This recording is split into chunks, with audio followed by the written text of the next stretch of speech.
ഇനി ഉറക്കമില്ലാത്ത നാളുകളാണ് CPM-ന്. ജനങ്ങൾക്ക് വിടുകയാണ്, ജനങ്ങൾ ചിന്തിച്ചോട്ടെ. ഞങ്ങൾക്ക് ഉറക്കമില്ലാത്ത രാവുകളൊന്നും അല്ല ഇനി. കൃത്യമായി പവർ കട്ടില്ല, ലോഡ് ഷെഡിംഗ് ഇല്ല. അതുകൊണ്ട് എല്ലാ വീട്ടിലും രാത്രി കറണ്ടുണ്ട്, ഫാനുണ്ട്, സൗകര്യമുണ്ട്. ശരി, ശ്രീകുമാർ, ഇപ്പോൾ അങ്ങ് എങ്ങനെയാണ് കാണുന്നത്? ഇപ്പോൾ ശ്രീ എ സജീവൻ ചൂണ്ടിക്കാണിച്ചതുപോലെ ഒരു സംഘനൃത്തം പോലെ തെരഞ്ഞെടുപ്പിന് ഒരുങ്ങണം എന്ന് പറയേണ്ട പ്രത്യേക സാഹചര്യം അങ്ങ് എങ്ങനെയാണ് മനസ്സിലാക്കുന്നത്? നോക്കൂ ശ്രീമതി സ്മൃതി, ഒരു വലിയ വിസ്മയം ഇന്ന് തിരുവനന്തപുരത്തുണ്ടായിട്ട് അതിലെ രാഹുൽ ഗാന്ധിയുടെ ഒരു ഉപദേശത്തിൻ്റെ ഒരു സാരാംശം ഉൾക്കൊള്ളാൻ പറ്റാതെ അത് ചർച്ചയാക്കുന്നതിനോട് എനിക്ക് താല്പര്യമില്ല. ഇന്ന് ലോക്സഭയിലെ പ്രതിപക്ഷ നേതാവാണ് തിരുവനന്തപുരത്ത് സംസാരിച്ചത്. ആദ്യഘട്ടത്തിൽ അദ്ദേഹം BJP-ക്കെതിരെ ആഞ്ഞടിച്ച ഒരു രാഹുൽ ഗാന്ധിയെ കണ്ടു. യഥാർത്ഥ ഇടതുപക്ഷത്തിൻ്റെ മുഖമാണ് തിരുവനന്തപുരത്ത് ആദ്യത്തെ പ്രസംഗത്തിൽ കണ്ടത്. രണ്ടാമത്തെ പ്രസംഗത്തിൽ അദ്ദേഹം ആവിഷ്കരിച്ചത് കേരളത്തിലെ ജനങ്ങൾ UDF-നൊപ്പം വന്നു എന്ന് തോന്നിയത് കൊണ്ടാണ്. അത് ഉപതെരഞ്ഞെടുപ്പുകളും ലോക്സഭാ തെരഞ്ഞെടുപ്പുകളും പഞ്ചായത്ത് തെരഞ്ഞെടുപ്പിൻ്റെയും അടിസ്ഥാനത്തിലാണ്. പിന്നീട് അദ്ദേഹം ഇന്ദിരാ ഗ്യാരണ്ടിയായ 5 ഗ്യാരണ്ടിയാണ് പ്രഖ്യാപിച്ചത്. അല്ലാണ്ട് അതൊരു വാഗ്ദാനമല്ല, 5 ഉറപ്പുകളാണ്. UDF അധികാരത്തിൽ വന്ന അത് ഗ്യാരണ്ടിയാണ്, അല്ലാണ്ട് പിണറായി വിജയൻ പ്രഖ്യാപിക്കുന്നവരല്ല. അത് മുഖ്യമന്ത്രി പ്രഖ്യാപിക്കുന്നത് ആണ് കോടതിയൊക്കെ സൂചിപ്പിക്കുന്നത്, ഗവൺമെൻറ് ഭരിക്കുന്ന ഗവൺമെൻറ്. ഇത് പ്രതിപക്ഷത്തിരിക്കുന്നവർ നൽകുന്ന ഗ്യാരണ്ടിയാണ്. ഇന്ന് രാത്രി തൊട്ട് ശ്രീമതി സ്മൃതി, ഇന്ന് രാത്രി മുതൽ കേരളത്തിലെ CPM നേതാക്കളുടെ ഉറക്കം നഷ്ടപ്പെട്ടു. സംശയം വേണ്ട. നാളെ നിങ്ങൾ നോക്കിക്കോ, രാഹുൽ ഗാന്ധിക്കെതിരെ ഖഡ്ഗവുമായിട്ട് എല്ലാവരും ഇറങ്ങും. എന്ത് അർത്ഥപൂർണമായ ഒരു വിമർശനമല്ല അവർ നടത്തുക. അവർ നാളെ മുതൽ പരിഹസിക്കും, ട്രോളുകളർക്കും. അവർ പരിഹാസമാണ് അവരുടെ ആയുധം, നുണയാണ് അവരുടെ മറ്റൊരായുധം, അശ്ലീലമാണ് അവരുടെ മൂന്നാമത്തെ ആയുധം. അപ്പം നാളെ മുതൽ നുണയും പരിഹാസവുമായിട്ട് ഇവർ രംഗത്തിറങ്ങും. അതുകൊണ്ടാണല്ലോ സതീശനെ ഇങ്ങനെ നുണ എന്ന് പറഞ്ഞുകൊണ്ടിരിക്കുന്നത്. അപ്പം ഇങ്ങനെയൊക്കെ നിൽക്കുന്ന ഒരു ഭരണപക്ഷം ഇന്ന് രാത്രി മുതൽ എന്തുകൊണ്ട് ഉറക്കം നഷ്ടപ്പെടുന്നു എന്നൊരു ചോദ്യം അവിടെ വരികയാണ്. ഇവർക്ക് നാളെ ഇതുപോലത്തെ ഗ്യാരണ്ടി ഇവർക്ക് കൊടുക്കാൻ പറ്റുമോ ശ്രീമതി സ്മൃതി? ഇവർക്ക് കൊടുക്കാൻ പറ്റില്ല. കാരണം ഒരു 10 വർഷം ഭരിച്ചു. 10 വർഷം പഠിച്ചിട്ട് ഇറങ്ങി പോകാൻ നേരം എല്ലാ വാഗ്ദാനങ്ങളും നടപ്പാക്കി എന്നുള്ള അവകാശവാദമാണ് ഇപ്പോൾ CPM ഉന്നയിക്കുന്നത്. ഏത് പ്രകടന പത്രിക ആര് കണ്ടിരിക്കുന്നു? കേരളയിൽ പ്രകടന പത്രികയിലുണ്ടോ? ഇല്ലല്ലോ. കേരളയിൽ എവിടെ പോയി? അവരുടെ ഏറ്റവും വലിയ പദ്ധതി ഇതല്ലേ ശ്രീമതി സ്മൃതി. ഇന്ന് വരെ പ്രതിപക്ഷവും അതുപോലെ പത്രപ്രവർത്തകരും അതുപോലെ ഈ നാട്ടിലെ രാഷ്ട്രീയ ചിന്തകരും ചോദിക്കുന്ന ചോദ്യമുണ്ട്. ഇടതുപക്ഷ ഗവൺമെന്റിന്റെ 10 വർഷത്തെ ഭരണത്തിൽ ഒരു ഫ്ലാഗ്ഷിപ്പ് പദ്ധതി പറയൂ. ഒരു ഫ്ലാഗ്ഷിപ്പ് പദ്ധതി, നിങ്ങളുടെ കൊടിയടയാളം വ്യക്തമാക്കുന്ന ഒരു പദ്ധതി പറയൂ എന്ന് പറയും. അവർക്കില്ല. അവർ കൊണ്ടുവരാൻ നോക്കിയത് കേരളയിലാണ്, അത് പോയി.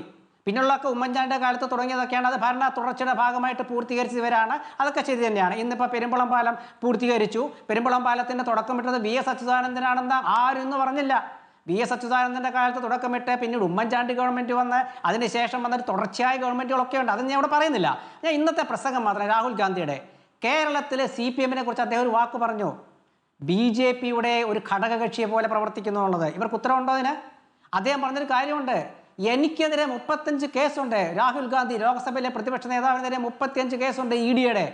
കേരളത്തിലെ മുഖ്യമന്ത്രിക്കെതിരെ എത്ര കേസെടുത്തു എന്ന് ചോദിക്കുമ്പോൾ ഇവർ നാളെ പറയാൻ എന്താ അറിയോ? കേരളത്തിലെ മുഖ്യമന്ത്രി എന്തുകൊണ്ടാണ് ED അറസ്റ്റ് ചെയ്യാത്തത് എന്ന് രാഹുൽ ഗാന്ധി ചോദിച്ചു. ഇവർ പണ്ടങ്ങനെ പറഞ്ഞു.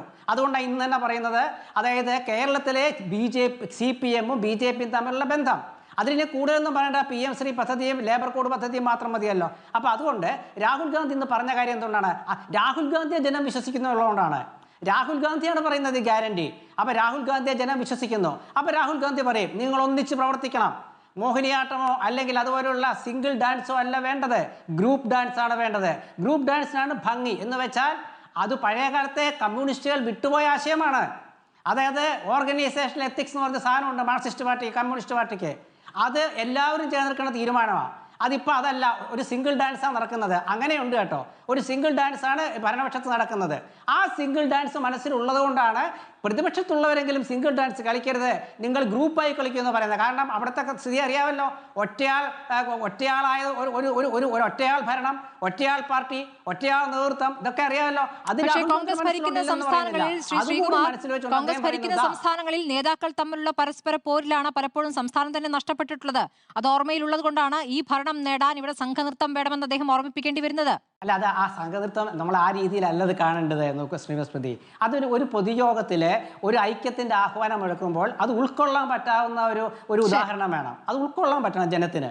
അതായത് ഇപ്പോൾ ഉമ്മൻചാണ്ടി ഇൻഷുറൻസ് പദ്ധതി എന്നിവിടെ പറയുമ്പോൾ ഉമ്മൻചാണ്ടിയുടെ പേരിലാണ്, പറ്റിക്കാൻ പറ്റില്ല. ഉമ്മൻചാണ്ടിയുടെ പേരിൽ ഒരു ഇൻഷുറൻസ് പദ്ധതിയാണ്. ഈ പുതുയുഗ യാത്രയിൽ നമ്മുടെ നാട്ടിലത്തെ കുട്ടികൾ ശ്രീ വി ഡി സതീശനെ കാണാൻ വന്നു രാവിലത്തെ പ്രഭാത സംഗമത്തിൽ. അതിൽ കുട്ടി പറഞ്ഞു മറ്റേ എ ടൈപ്പ് ഒരു പ്രമേഹമുണ്ട് കുട്ടികൾക്ക് വരുന്നത്. അത് ഉമ്മൻചാണ്ടി കാലത്ത് മിഠായി എന്നൊരു പദ്ധതി ഉണ്ടായിരുന്നു. ആ പദ്ധതി അട്ടിമറിച്ചിട്ട് വില കുറഞ്ഞ ഇൻസുലിൻ കൊടുത്തിട്ട് നശിപ്പിച്ചു കളഞ്ഞു. അത് അത് അത് അങ്ങനെയുള്ള കാര്യങ്ങൾ. അതുകൊണ്ടാണ് ഞാൻ പറഞ്ഞത്, അത് ഉമ്മൻചാണ്ടിയുടെ പേരിൽ ഉമ്മൻചാണ്ടി കൊണ്ടുവന്ന പദ്ധതികളൊക്കെ നിങ്ങൾ ആലോചിച്ച് നോക്കൂ. തൊഴിലില്ലായ്മ വേതനം തൊട്ട് ആലോചിച്ച് നോക്കൂ.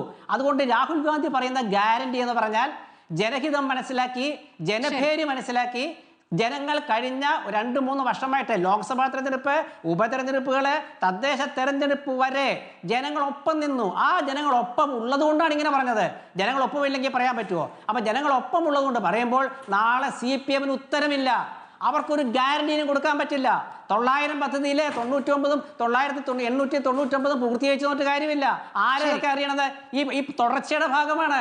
ഒരു ഗവൺമെന്റിന്റെ ഭരണ സംവിധാനത്തിന്റെ തുടർച്ചയുടെ ഭാഗമാണത്. അല്ലാണ്ടത് ഗവൺമെന്റിന്റെ ഒരു മുന്നണിയുടെ അല്ല. ഇവിടെ സതീഷ് ചന്ദ്ര കാര്യം പറഞ്ഞ് ഞങ്ങൾ ഓർക്കണം. സെക്രട്ടേറിയറ്റിൽ അവിടെ ഒരു എഫിഷ്യൻസി കൊണ്ടുവരും. ഇപ്പൊ അറിയാലോ, IAS ഉദ്യോഗസ്ഥന്മാരുടെ തമ്മിലുള്ള പോരിൽ ഇപ്പൊ കോടതി എന്താ വിധിച്ചത് ഇന്ന് മനസ്സിലാക്കും. അപ്പൊ സെക്രട്ടേറിയറ്റിൽ അക്കൗണ്ടബിലിറ്റി കൊണ്ടുവരും. ഇതൊക്കെയാണ് കാര്യം. ഇതിനൊന്നും CPM-ന് മറുപടിയില്ല. ഇനി ഉറക്കമില്ലാത്ത നാളുകളാണ് CPM-ന്, ഉണർവുള്ള നാളുകളാണ് UDF-ന് എന്നുള്ളത് ഇന്നത്തെ പുത്തരിക്കണ്ട മൈതാനത്ത് നിന്നും വ്യക്തമായിട്ട്. ഈ ഗ്യാരണ്ടികൾക്കപ്പുറം രാഹുൽ ഗാന്ധിയുടെ പ്രസംഗത്തിൽ പറഞ്ഞിട്ടുള്ള പ്രധാനപ്പെട്ട കാര്യങ്ങൾ, പിണറായി വിജയനെതിരായ വിമർശനം, ആ വിമർശനത്തിന് എങ്ങനെയാണ് CPM മറുപടി നൽകുന്നത്? എങ്ങനെയാണ് അമേരിക്കൻ പ്രസിഡന്റ് ഡൊണാൾഡ് ട്രംപ് മോദിയെ വരുതിയിൽ നിർത്തുന്നത്? അതിന് തുല്യമായിട്ട് കേരള മുഖ്യമന്ത്രിയെ മോദി വരുതിയിൽ നിർത്തുന്നു എന്നാണ് പറയുന്നത്. കാരണം CPM ഒരു കോർപ്പറേറ്റ് പാർട്ടി ഓഫ് കേരള എന്നാണ് അദ്ദേഹം വിശദീകരിച്ചത്. അനൂപിലേക്ക് വരാം.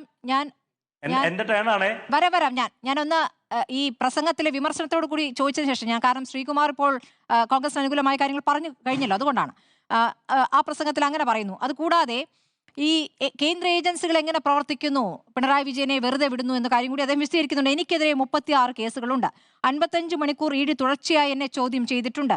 എന്തുകൊണ്ടാണ് ED മുഖ്യമന്ത്രിക്കും കുടുംബത്തിനുമെതിരെ നിലപാടെടുക്കാത്തതെന്ന ചോദ്യമാണ്. അപ്പോൾ കേരളത്തിൽ CPM, BJP, CJP എന്നാണ് അദ്ദേഹം വിളിച്ചിരിക്കുന്നത്. അതിനുള്ള മറുപടി ഇത് 2021 നിയമസഭാ തെരഞ്ഞെടുപ്പിന്റെ സമയത്തും ഇതേ രാഹുൽ ഗാന്ധി കേരളത്തിൽ വന്ന് എന്തുകൊണ്ടാണ് പിണറായി വിജയനെ ED അറസ്റ്റ് ചെയ്യാത്തത് എന്ന് ചോദിച്ചതാണ്. ഇവിടെ ഏതെങ്കിലും തരത്തിൽ കേന്ദ്ര അന്വേഷണ ഏജൻസിക്ക് CPM-ന്റെ ഏതെങ്കിലും നേതാക്കന്മാർക്കെതിരെ എന്തെങ്കിലും തെളിവ് കിട്ടിയാൽ അവർ വെറുതെ ഇരിക്കുമെന്ന് താങ്കൾ വിശ്വസിക്കുന്നുണ്ടോ? ഇപ്പൊ കരിവണ്ണൂറുമായി ബന്ധപ്പെട്ടുകൊണ്ട് AC മൊയ്തീന്റെ വീട്ടിലടക്കം സെർച്ച് നടത്തുമ്പോഴും ചോദ്യം ചെയ്യാൻ വിളിച്ചപ്പോഴും എല്ലാം നമ്മൾ എത്ര തവണ ചർച്ച ചെയ്തു. തെളിവിന്റെ ഒരു കണികയെങ്കിലും ഉണ്ടെങ്കിൽ ഇവർ അതനുസരിച്ച് പ്രൊസീഡ് ചെയ്യില്ലേ? മടിയിൽ കനമുള്ളവന് വഴിയിൽ പേടിച്ചാൽ മതി എന്ന് പറഞ്ഞത് നമ്മുടെ മുന്നിൽ ഉണ്ടല്ലോ. CBI വന്നു, ED വന്നു, NIA വന്നു, കസ്റ്റംസ് വന്നു, ആദായ നികുതി വകുപ്പ് വന്നു, FSIO വന്നു. എന്നിട്ട് എന്തുകൊണ്ട് മുന്നോട്ട് പോകാൻ കഴിഞ്ഞില്ല എന്നതിന്റെ ചോദ്യത്തിന്റെ ഉത്തരം ഒരു തെളിവ് പോലും കണ്ടെത്താൻ കഴിഞ്ഞില്ല എന്നും പല സംസ്ഥാനങ്ങളിലും കേന്ദ്ര അന്വേഷണ ഏജൻസികളെ ദുരുപയോഗം ചെയ്ത് പ്രതിപക്ഷത്തെ ഇല്ലായ്മ ചെയ്യാനും പ്രതിപക്ഷ നേതാക്കന്മാരെ കള്ളക്കേസിൽ കൊടുക്കാനും വിചാരണയില്ലാതെ തടവിലടക്കാൻ ശ്രമിക്കുമ്പോഴുമെല്ലാം അതിനെതിരെ അതിശക്തമായിട്ടുള്ള പ്രതിരോധം സൃഷ്ടിക്കാൻ CPM-ന് കഴിയുന്നത് ഞങ്ങൾ ഒരു തെറ്റും ചെയ്തിട്ടില്ല, ഞങ്ങൾക്കെതിരെ ഒരാരോപണവും നിലനിൽക്കുന്നില്ല എന്ന് ബോധ്യമുള്ളത് കൊണ്ട് തന്നെയാണ്.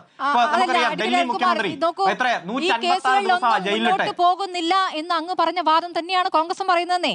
എന്തുകൊണ്ട് മുന്നോട്ട് പോകുന്നില്ല? അതൊരു ഒത്തുതീർപ്പാണെന്നും ഒത്തുകളിയുമാണ് എന്ന ആരോപണമാണ് ഉയർത്തുന്നത്. ആരോപണങ്ങൾ ആർക്കും ഉന്നയിക്കാം. ഇവിടെ ശ്രീ വി ഡി സതീശൻ ഓരോ ദിവസവും ഓരോ ആരോപണം ഉന്നയിക്കുന്നില്ലേ? ഉന്നയിച്ച ആരോപണമാണോ അരുൺകുമാർ? അങ്ങനെയാണോ? കരുവന്നൂർ എങ്ങനെയാണ് തുടങ്ങുന്നത്? ഞാൻ ചോദിക്കട്ടെ, നിങ്ങളെ കൂട്ട് മാധ്യമ പ്രവർത്തന രംഗത്ത് കുറെ വർഷം എക്സ്പീരിയൻസ് ഉള്ളതല്ലേ? ഏതെങ്കിലും ഒരു തെളിവ് മുന്നോട്ട് വെച്ചിട്ട് നിങ്ങൾ പറ, ഇന്ന തെളിവുണ്ടായിട്ട് ആ അന്വേഷണം മുന്നോട്ട് കൊണ്ടുപോകാൻ ഇന്ന കേന്ദ്ര ഏജൻസി തയ്യാറായില്ല എന്ന് പറ. ഇപ്പോ സുപ്രീം കോടതിയുടെ ചീഫ് ജസ്റ്റിസ് മാത്യു കുഴൽനാടനോട് ചോദിച്ചില്ലേ, എവിടെയാണ് രേഖ, എന്താണ് തെളിവ്? ഇനി ഒരക്ഷരം നിങ്ങൾ ഉരിയാടിയാൽ 10 ലക്ഷം രൂപ നിങ്ങൾക്ക് ഫൈൻ അടയ്ക്കും എന്ന് പറഞ്ഞു. എത്ര കോടതി കയറിയ, എത്ര ദിവസം നിങ്ങൾ ചർച്ച നടത്തിയ കേസാണ്? സുപ്രീം കോടതി എന്താ ചോദിച്ചേ? ലാവ്ലിൻ കേസുമായി ബന്ധപ്പെട്ടുകൊണ്ട് തെളിവിന്റെ ഒരു കണിക മേശപ്പുറത്ത് വച്ചാൽ ഈ ഫയൽ ഇന്ന് തന്നെ തുറന്നു വാദം കേൾക്കാം. അപ്പൊ CBI എന്താ പറഞ്ഞേ? ഈ കേസ് ഒന്ന് മാറ്റിവെക്ക്, ഞങ്ങൾ തെളിവിന്റെ കണിക കൊണ്ടുവരാം. ഇപ്പൊ 43 തവണ കേസ് മാറ്റിവെക്കാൻ കാരണം ഒരു തെളിവിന്റെ കണിക പോലും ഇല്ലാത്തതുപോലെ കൊണ്ട് തന്നെയാണ്. കള്ളക്കേസുകളിൽ വിവിധ നേതാക്കളെ കുടുക്കിയതിനെ കുറിച്ച് വിവിധ സംസ്ഥാനങ്ങളിൽ എത്ര നേതാക്കളെ അങ്ങനെ തുറുങ്കിൽ അടച്ചിരിക്കുന്നു.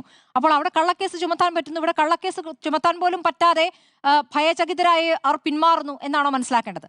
നിങ്ങൾ എന്തു മനസ്സിലാക്കിയാലും ഞങ്ങൾക്ക് കുഴപ്പമില്ല. ഞാൻ ഒരു കാരണവശാലും ഇത്തരം കാര്യങ്ങൾ എത്ര നിലവാരമില്ലാത്ത ചോദ്യം ചോദിച്ചാലും എത്ര സാങ്കല്പിക ചോദ്യം ചോദിച്ചാലും ഞാൻ തർക്കിക്കാനുമില്ല. ഈ കേരളത്തിൽ മുഖ്യമന്ത്രിക്കെതിരെയോ CPM-ന്റെ നേതാക്കന്മാർക്കെതിരെയോ നിരവധി ആരോപണങ്ങൾ ഉന്നയിച്ചിട്ട് ഒരടി പോലും മുന്നോട്ട് പോകാനോ കോടതിയുടെ മുന്നിൽ ഒരു തെളിവിന്റെ കണികയെങ്കിലും ഹാജരാക്കാൻ കഴിയാതെ വന്നത് അത് ഞങ്ങളുടെ കുഴപ്പമാണ്. അത് ഞങ്ങൾ തന്നെ ആ തെളിവിന്റെ അംശം കൊണ്ടേ കൊടുക്കണം എന്ന് പറഞ്ഞാൽ അതിൽ എന്താണ് യുക്തി? ഞാൻ ഒരു കാര്യം കൂടി ചോദിക്കട്ടെ. ഏതെങ്കിലും നീതിപീഠത്തിൽ ഈ കോൺഗ്രസ്, ഇതേ രാഹുൽ ഗാന്ധിയുടെ കോൺഗ്രസ് കൊടുത്ത ഒരു കേസെങ്കിലും കൊള്ളാം, ഞങ്ങൾ പരിശോധിക്കാം എന്ന് പറഞ്ഞ സാഹചര്യം ഉണ്ടായിട്ടുണ്ടോ? AI ക്യാമറ, ജലമെട്രോ, അതുപോലെ ഹൈസ്പീഡ് ഫൈബർ ഇന്റർനെറ്റ് കണക്ഷന്റെ K-ഫോൺ, സ്പ്രിംഗർ, എത്രയോ കേസുകൾ പരിശോധിച്ചു. ഇപ്പത്തെ ഡേറ്റ, നവകേരള സർവേ, സുപ്രീം കോടതി അടക്കം പറഞ്ഞില്ലേ? ഞാൻ ചോദിക്കട്ടെ, ഞങ്ങളുടെ കുഴപ്പമാണോ? ഏതെങ്കിലും ഒരു കേസ് ഇവർ സുപ്രീം കോടതിയിലോ ഹൈക്കോടതിയിലോ പോയിട്ട് ഞങ്ങൾ ജയിച്ചു, ദേ ഇന്ന ഓർഡർ ഞങ്ങളുടെ കയ്യിലുണ്ട് എന്ന് പറയാൻ 10 കൊല്ലത്തിനിടയിൽ എന്തെങ്കിലും ഒരു കേസ് ഉണ്ടെങ്കിൽ ചൂണ്ടിക്കാണിക്ക്. ആരോപണം ആർക്കും ഉന്നയിക്കാം. ആ ആരോപണം പിറ്റേ ദിവസം ആകുമ്പോഴേക്കും കുമിള പൊട്ടുന്നത് പോലെ കേരളത്തിൽ പൊട്ടിപ്പോകുകയാണ്. ഈ കോൺഗ്രസിന്റെ പ്രതിപക്ഷ നേതാവ് രാജ്കുമാർ അതിന് മറുപടി പറയാം. VR അനൂപ് ഉന്നയിച്ച ശക്തമായ ആരോപണങ്ങൾ ഉന്നയിക്കുക എന്നുള്ള UDF-ന്റെ സ്ഥിരം ശൈലിയാണെന്നുള്ള കാര്യം കേരളത്തിലെ ജനങ്ങൾക്ക് ബോധ്യപ്പെട്ടു. ഇപ്പൊ ഒറ്റ കാര്യം ഞാൻ കേൾപ്പിക്കാം.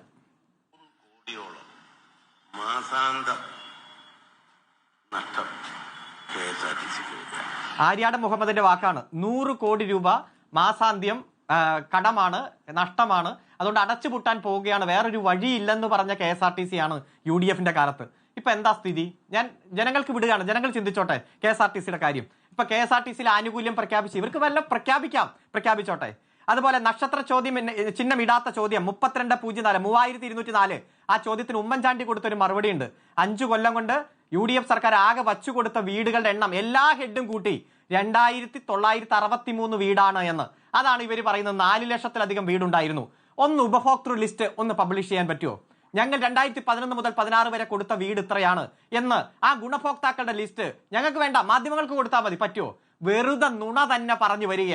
വെറും 9 വർഷം കൊണ്ടേ 4,60,000 വീടേ കൊടുത്തുള്ളൂ എന്ന് 6 മാസം മുമ്പ് പ്രതിപക്ഷ നേതാവ് അംഗീകരിച്ചു. LDF കൊടുത്തത് ഇപ്പൊ 5 ലക്ഷം പൂർത്തീകരിച്ചു. നിങ്ങളിപ്പം ബദലൊക്കെ പ്രഖ്യാപിക്കുന്നുണ്ട്. ഒരു ദിവസം 87 പേർക്ക് സർക്കാർ നിയമനം കൊടുക്കുന്നു. UDF വന്നാൽ ഞങ്ങൾ അതൊരു 100 കൊടുക്കും എന്ന് നിങ്ങൾക്ക് പറയാൻ പറ്റുമോ?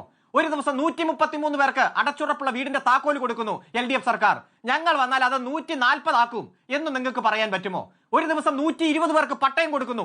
ഞങ്ങൾ വന്നാൽ അത് ഒരു 10 എണ്ണം കൂടി ഒരു ദിവസം കൂടുതൽ കൊടുക്കും എന്ന് UDF-ന് പറയാൻ കഴിയുമോ? അതുപോലെ തന്നെ സംരംഭം പുതുത് 3 വർഷം കൊണ്ട് 3.5 ലക്ഷം പുതിയ സംരംഭം.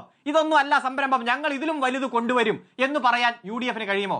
ഒന്നും കഴിയില്ലെന്ന് മാത്രമല്ല, ആ UDF-ന്റെ ഇരുണ്ട കാലത്തെക്കുറിച്ച് ചർച്ച ചെയ്യുന്നത് പോലും വലിയ ബുദ്ധിമുട്ടായി UDF നേതാക്കന്മാർക്ക് ഫീൽ ചെയ്യുന്നത് നമ്മൾ കാണുകയാണ്. അതുകൊണ്ട് ബഹുമാനപ്പെട്ട N ശ്രീകുമാർ പറഞ്ഞതുപോലെ ഞങ്ങൾക്ക് ഉറക്കമില്ലാത്ത രാവുകളൊന്നും അല്ല ഇനി. കൃത്യമായി പവർ കട്ടില്ല, ലോഡ് ഷെഡിംഗ് ഇല്ല. അതുകൊണ്ട് എല്ലാ വീട്ടിലും രാത്രി കറണ്ട് ഉണ്ട്, ഫാനുണ്ട്, സൗകര്യമുണ്ട്, ഒരു കൊതുക് ശല്യം ഇല്ല, നല്ല മാലിന്യ സംസ്കരണമൊക്കെ കൃത്യമായിട്ട് നടക്കുന്നു, ഒരു മാലിന്യം ഇല്ല. അതുകൊണ്ട് കൃത്യമായി ഏതെങ്കിലും തരത്തിൽ ഉറക്കമില്ലാത്ത രാത്രി ഞങ്ങൾക്ക് വരില്ല. ഞങ്ങൾ വളരെ സന്തോഷത്തോടെ ചെയ്ത കാര്യങ്ങൾ ജനങ്ങൾക്ക് മുന്നിൽ വിശദീകരിക്കുന്നു. ഇനി പുതിയ ഒരു 40 വർഷത്തിനപ്പുറത്തേക്കുള്ള കേരളത്തെ സൃഷ്ടിക്കാൻ വേണ്ടി നവകേരളവുമായി ബന്ധപ്പെട്ടുകൊണ്ടുള്ള ആശയങ്ങൾ ഉൾപ്പെടുത്തിക്കൊണ്ട് ഞങ്ങളുടെ പ്രകടന പത്രിക രൂപം കൊടുത്തുകൊണ്ടിരിക്കുകയാണ്. അതുകൊണ്ട് ചെയ്ത കാര്യങ്ങൾ കൃത്യമായി ജനങ്ങളെ അറിയിക്കും.